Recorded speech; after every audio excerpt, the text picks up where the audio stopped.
Okay, guys, are you ready for chapter 5? It's called Shadows. So in chapter 5, we're going to meet, or we're going to hear about what's called the Resistance. And the Resistance, it was a group that would work. They were called the Underground or the Resistance.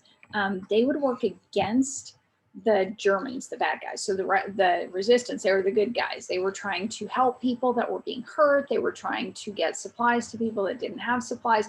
They were trying to mess with the Germans. When the Germans were doing bad stuff, the Resistance would try to stop them by doing good stuff. So the Resistance, they're the good guys. Okay, so when we're reading about it, just, the Underground, the Resistance, those are the good guys. We're like, yeah, go Resistance, go Underground. So, okay, so keep that in mind.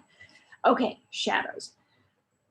Okay, remember that Joris had been gathering the mushrooms and everything, right, when we left off. So Mother was pleased with the mushrooms, but she was in the summer house doing very important last-minute things to her preserving. There was a frown between her eyes and her mouth was puckered. Joris knew that this was not the moment to talk. You guys know that look that your mom has when you know not to talk. You're like, I'm going to wait till later. She doesn't look very happy or whatever. You know the look. And of your dads, it might be a little more different. Like moms and dads have very different, the face, right? That lets you know, oh, this is not the time. I better wait. Okay, so after a while, the work slackened. Jars of fruit and vegetables paraded like colorful soldiers on the shelves, and Mother stood watching them proudly. Oh, she liked that. Whatever happens, she said, at least we'll have something to eat. It's going to be a hard winter. People may prattle about liberation, but the Germans have taken away so much of our food that even the Allies won't be able to help us right away. And if we're not liberated, There was so much real fear in her voice that Joris wandered off. It didn't seem right to tell her about Charles King. She had enough on her mind. But how was he going to get the food he promised to bring? Mother, he began, I'm hungry. Mother looked at him in surprise. It wasn't good manners to ask for snacks. That way, you got more than your share. Usually, when Joris felt hungry, he ate sorrel leaves which grew between the grass, or he pulled a turnip out of the garden. Doesn't sound too appealing for me. I think I'd rather have a snack pack or something. They were lucky to have anything to eat. It was a blessing. What's the matter? Asked Mother. You know we don't eat between meals. Then she relented. There are a few cold potatoes on the plate over there which you can have. Joris took the clammy boiled potatoes, wrapped them carefully in a big rhubarb leaf, and hid them under his pillow in the press bed. Okay, so now I use the rhubarb leaf. So two things. One, rhubarb leaves are poisonous. So you never eat a rhubarb leaf. You can eat the stalks, but the rhubarb leaf. And he wasn't using it to eat. But you know how we have saran wrap and aluminum foil and things like that, like Ziplocs or sandwich baggies that you put things in? That's how they would use things like rhubarb leaves and all. They would carry stuff that way. So just a little old school trick for you, but don't eat rhubarb leaves. Very dangerous. Perhaps he would be able to save his bread at supper, and he could look for windfalls under the apple tree. There was not much chance of getting a piece of bread, of cheese, or an egg. Mother guarded such food like jewels. No matter how Joris schemed, he could not see a way to lay his hands on real, nourishing food for his starving Englishman. Besides, there was the difficulty of getting it to him unnoticed. Someone might have seen Joris near the mill that morning. If he went there again, it might attract suspicion. He'd have to go at night when it was dark. But that was after curfew, and that was dangerous too. Then there was the matter of the clothes. The Englishman would not be able to leave the mill unless he was dressed like a Dutchman. But where could he get a man's suit? Anything Father could spare had been made over for Dirk Jan. And the more Joris thought about it, the more he felt that he'd rather not drag his parents into it. Then, even if things went wrong, they would not suffer the fate of Mr. Poot, because remember Mr. Poot got arrested by the Nazis? But he had never had a secret from his family, and he did not know how hard it was. When he tried to save his bread and butter at supper time, Mother eyed him suspiciously. Not hungry? That comes from eating between meals. Joris blushed and began to eat his bread in desperation. Luckily, Father started to talk about some great hoax played on the Germans by the Underground, under the leadership of Kees Kip, one of the national heroes of the resistance. Oh, they raided the police headquarters in Amsterdam. I heard it from Mr. Corin, who is working with me on Mrs. Poot's harvest. He has a brother living there. A police headquarters. You You can imagine what that means. It's there the Germans keep the records of the people whom they say acted against the Reich. Keyes Kip fooled the police beautifully. First, he spread a rumor that the resistance was going to raid the place at 9. Naturally, the Dutch police at headquarters were all excited and ready to deal with an attack by the underground fighters. But nothing happened at 9. 2 hours later, however, the police heard a knocking at the door. They opened it and saw 2 SS officers who had captured 3 resistance fighters. These swine wanted to raid the place, one of the SS men snarled at the awed Dutch policeman. He kicked his prisoners and shoved them roughly against the wall in the proper Nazi manner. Have you a cell where we can lock them up until we deal with them tomorrow?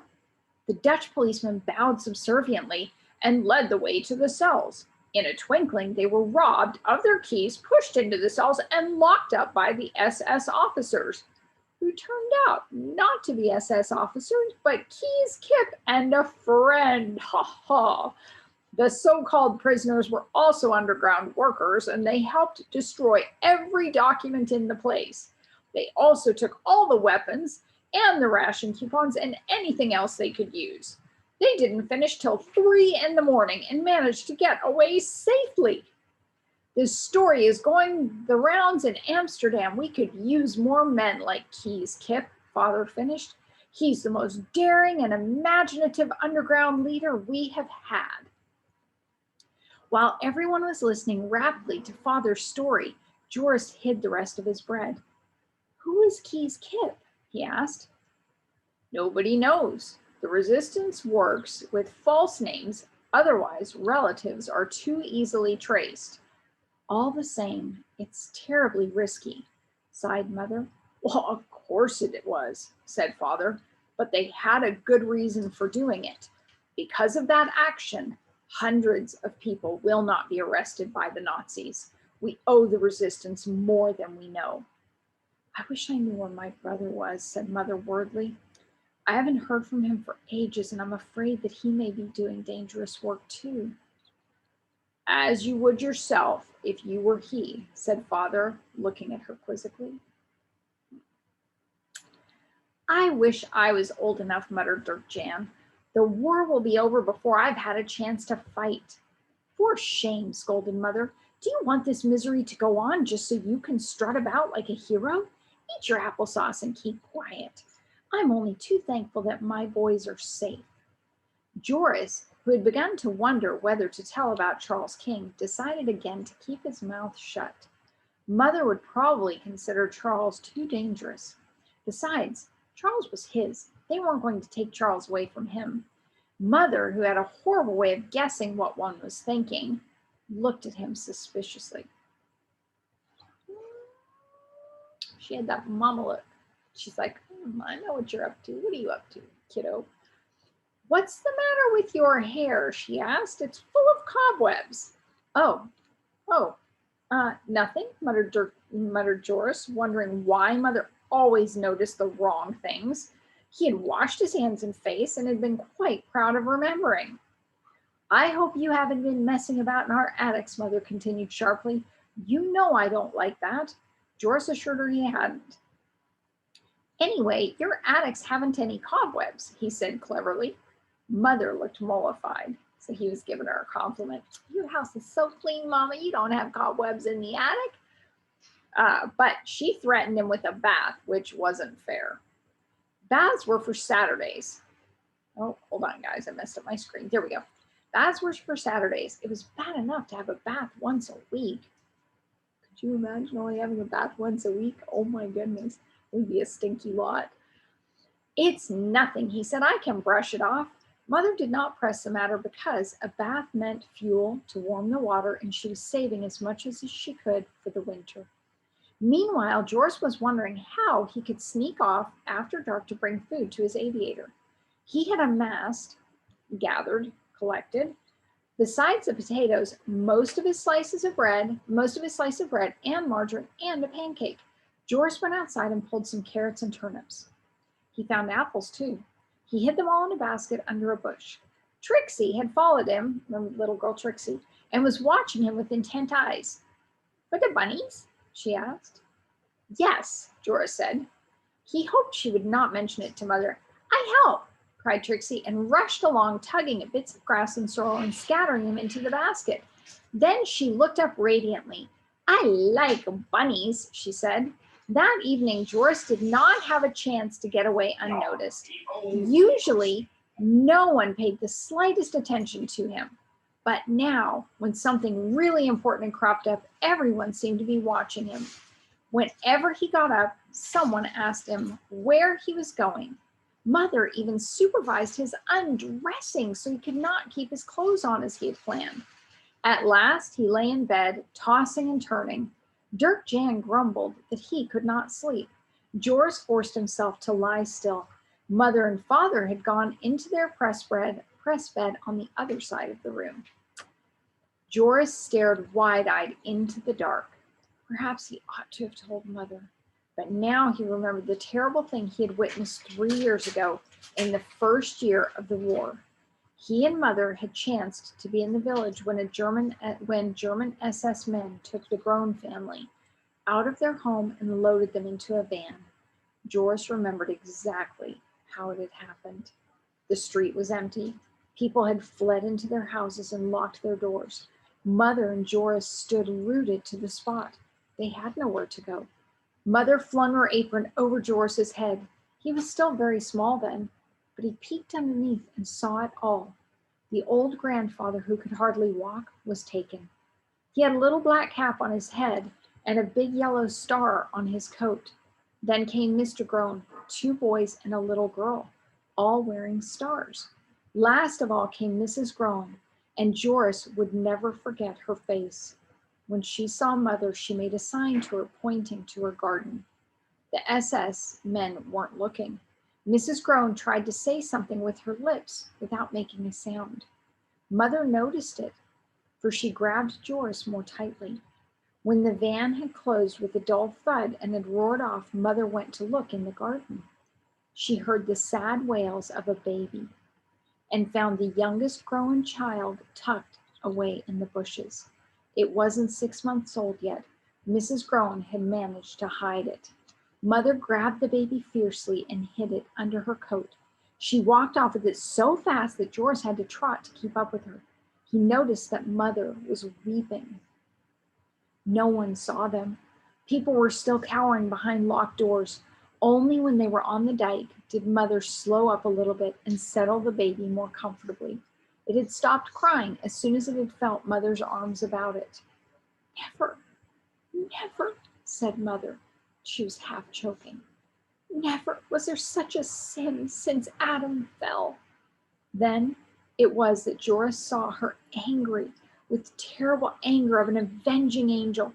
Her blue eyes flashed, her voice trembled as she said, I would not blame God if he destroyed us for this. The words seemed to hover in the air like a menacing cloud. Joris trotted on silently for a while. Then he asked, do you think God is going to destroy us? Some of Mother's anger seemed to melt away as she looked at him. No, she said in a gentler voice. God isn't like that. He returns good for evil. But we haven't done anything bad, have we? Asked Joris. It's only the Germans, isn't it? Mother shook her head. The Germans are people, like us. They chose the wrong leader for themselves, that's all.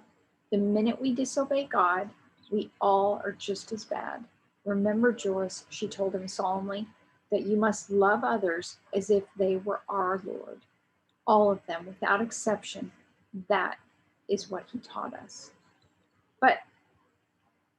But wait, you don't love the Germans, do you? Asked Joris. Mother began to weep again. She held the baby very tightly, as if something were hurting her. No, she said fiercely. No, I don't. I can't.